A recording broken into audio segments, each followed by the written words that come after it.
Hey, this is Vince with Master Remodelers. Here at a job we're kicking off, actually kicked it off yesterday. This is going to be a new front porch and entryway for this client.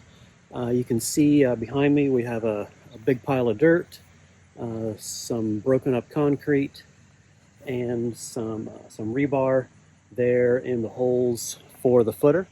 This is going to be, again, a new front porch for this client, as well as an entryway over top those double doors you see behind me. This is actually phase 3 for this client.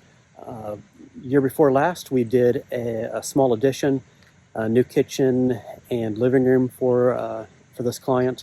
Earlier this year, we did a back deck, and then we will be doing this new front porch and entryway.